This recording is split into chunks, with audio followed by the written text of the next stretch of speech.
Today's plant obsession is like the coolest, bestest plant in the whole wide world, and I really don't think that that's actually hyperbole, you know. And I decided to. I've shown this plant a couple of times, but I wanted to unveil it with its real official name, which is Nepenthes gobstopper. And just like Willy Wonka, and the gobstopper was like his amazing secret, magical creation that he didn't want anybody else to, you know, get their hands on. Don't tell Slugworth. That's the same thing with this thing. So Daniela will pan on down to it. This is probably the best variegated Nepenthes in existence. I mean, that's opinion, subjective, but look at it.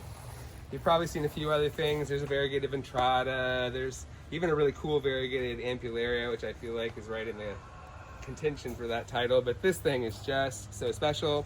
It has a pink and creamy white variegation, like the pink Princess Philodendron, that is so hard to find. There are many, many different kinds of variegation, and this is just like one of the most beautiful variegations possible. And it's totally stable. The plant had this variegation as soon as it germinated. I noticed it, and we've been babying it along ever since. You can see the beautiful kind of like pinkiness that it opens and then comes down to a pure white. What's really cool about this picture right here, and I'll compare it to this one, this is like less variegated tissue on it, so you can see there are some stripes on the peristome, but mostly that's what the picture should look like. And then this one is almost all variegated tissue, so you can see it's basically a white-bodied pitcher with red spots. There's a little bit of green chlorophyll in the back of the pitcher, but that is it. Anyways, this plant is truly a one-of-a-kinder. You could grow Nepenthes for the rest of your life from seed and never ever get a plant like this.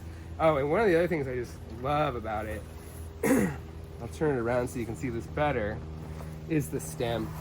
Look at the way that stem is. It's so beautiful. This is the newest picture here, which I actually broke the lid off of while I was carrying it over here. Let's glue it back on. We'll glue it back on there later, but you can see there's actually some splashy variegation on the underside of the lid, which is pretty cool. And you can see these nice white stripes actually carry through to the peristome, which is fantastic. Nice long spur on this plant too. And the cross is Spectabilis by Rob Cantley. And so I would expect these pitchers to at least get twice as big as it matures. Obviously this is as big as it is so far. No, we don't have it available, but I promise not to hoard it for the rest of my life. I think it's about ready to start making upper pitchers pretty soon, and we'll get some vine on there, and we will have cuttings available someday in the not too distant future. But this is one of those plants, especially if you want to be the first one to own it besides me. It's not going to be a cheap plant. We have plenty of wonderful cheap plants, but this one will be worth every penny of what it sells for. And just a preview, I also have this variegated Ventricosa by Mike Guy's seedling. Has a very similar variegation to it, and we're really excited to see what this is going to grow into. Maybe even someday we'll cross the two together if they're male and female. Anyways, I hope you guys are as obsessed and excited about this plant as I am. We'll keep you posted on what it does as it matures.